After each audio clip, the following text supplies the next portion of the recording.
जीवन दुखी होने के लिए बहुत छोटा है। क्रोध, पछतावा, चिंता और शिकायत में अपना समय बर्बाद मत करो। परिवर्तन ही संसार का नियम है। किसी भी परिवर्तन से घबराए नहीं, बल्कि उसे स्वीकार करें। कुछ परिवर्तन आपको सफलता दिलाएंगे, तो कुछ सफल होने के गुण सिखाएंगे। ऐसे काम करो कि हर कोई दुआ दे। दुआओं का कोई रंग नहीं होता, लेकिन जब ये रंग लाती है तो जिंदगी रंगों से भर जाती है। खूबसूरती को कभी किसी चेहरे में मत ढूंढना, खूबसूरती को हमेशा लोगों के दिलों में ढूंढना। जो आपको मिला है, सबसे पहले उसके लिए आभारी रहें। यदि आप आपके पास पहले से मौजूद चीजों के लिए आभारी नहीं हैं, तो क्या आपको लगता है कि आप कभी खुश रह पाएंगे? अपनी जिंदगी को कभी मत कोसना, क्योंकि अच्छा दिन खुशियां लाता है तो बुरा वक्त अनुभव सिखाता है, और सफल जीवन जीने के लिए दोनों ही जरूरी है। इस बात को जान लो कि अफसोस की कोई कीमत अतीत को नहीं बदल सकती, और चिंता की कोई कीमत भविष्य को नहीं बदल सकती। हम ऐसा सोचकर जीते हैं कि लोग क्या कहेंगे। क्या हम कभी ऐसा सोचते हैं कि ईश्वर क्या कहेंगे? रिश्ते अंकुरित होते हैं प्रेम से, जिंदा रहते हैं संवाद से, महसूस होते हैं संवेदनाओं से, जिए जाते हैं दिल से, मुरझा जाते हैं गलत फहमियों से, और बिखर जाते हैं अहंकार से। धागा एक बार टूट जाए तो फिर से जोड़ने पर भी गांठ पड़ जाती है।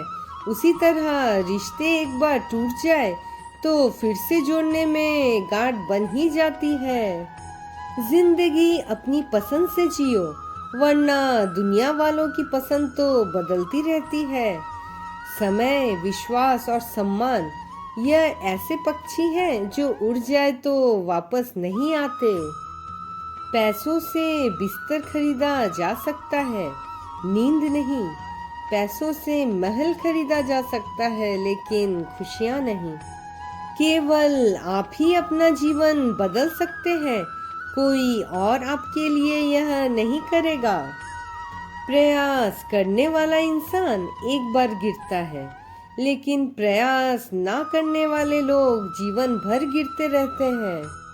अंधेरा चाहे कितना भी घना हो, लेकिन एक छोटा सा दीपक अंधेरे को चीरकर प्रकाश फैला देता है।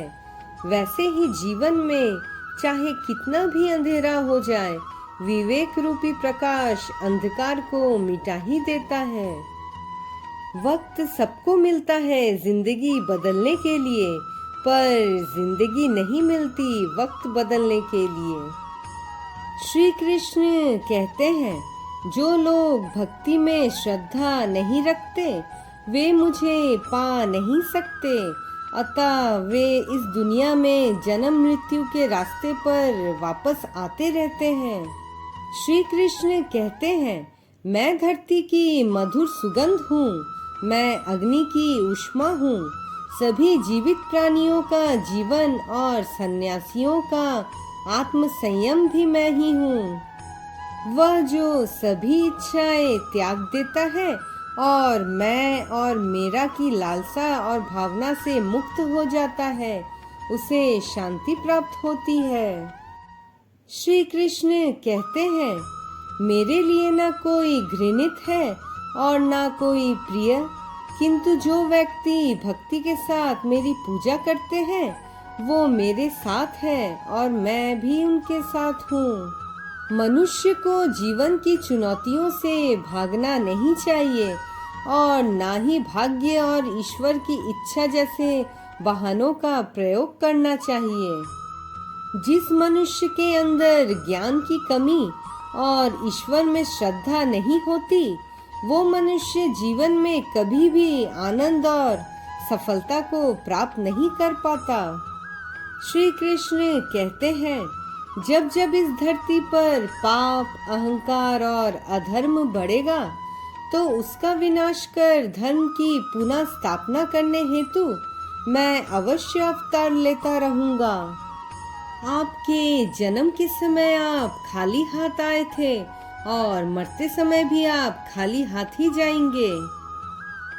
वासना, क्रोध और लालच ये आत्म विनाशकारी नरक के लिए 3 द्वार है। एक व्यक्ति अपने दिमाग के प्रयासों के माध्यम से आगे बढ़ सकता है या उसी तरह खुद को नीचे भी गिरा सकता है, क्योंकि प्रत्येक व्यक्ति खुद अपना मित्र या दुश्मन है।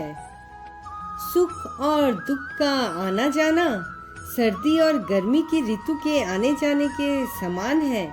यह सब इंद्रियां बोध से उत्पन्न होते हैं। मनुष्य को अविचल भाव से इन सबको सहन करना सीखना चाहिए। जो मनुष्य सुख और दुख में विचलित नहीं होता, दोनों में समभाव रखता है, वह मनुष्य निश्चित रूप से मुक्ति के योग्य है। जो विद्वान होते हैं वे ना तो जीवित के लिए शोक करते हैं और ना ही मृत के लिए शोक करते हैं। जिसने जन्म लिया है उसकी मृत्यु निश्चित है और मृत्यु के पश्चात पुनर्जन्म भी निश्चित है। इसलिए तुम्हें अपने कर्तव्य पालन में शोक नहीं करना चाहिए। तुम्हें कर्म करने का अधिकार है, लेकिन कर्म के फलों के तुम अधिकारी नहीं हो। इसलिए कर्म फल के प्रति आसक्त हुए बिना अपना कर्म करो। जिस प्रकार पानी में तैरती नाव को प्रचंड वायु दूर बहा ले जाती है, उसी प्रकार इंद्रियों का वेग भी मनुष्य की बुद्धि को हर लेता है। श्री कृष्ण कहते हैं, जिस भी भाव से सारे लोग मेरी शरण में आते हैं, उसी के अनुरूप मैं उन्हें फल देता हूँ। जो व्यक्ति अपने कर्म फल के प्रति अनासक्त है और जो अपने कर्तव्य का पालन करता है, वही असली सन्यासी और योगी है। जिसने अपने मन को जीत लिया, उसके लिए वो सर्वश्रेष्ठ मित्र बन जाएगा, लेकिन जो ऐसा नहीं कर पाया, उसके लिए मन सबसे बड़ा शत्रु बन जाएगा। वास्तविक योगी समस्त जीवों में मुझको और मुझ में समस्त जीवों को देखता है। जो मुझे सर्वत्र देखता है और सब कुछ मुझ में देखता है, उसके लिए ना मैं कभी अदृश्य होता हूँ और ना वो मेरे लिए कभी अदृश्य होता है। ज्ञान से श्रेष्ठ ध्यान है, ध्यान से भी श्रेष्ठ है कर्म फलों का परित्याग। अहंकार, घमंड, अभिमान, क्रोध, कठोरता तथा अज्ञान यह असुरी स्वभाव वालों के गुण हैं।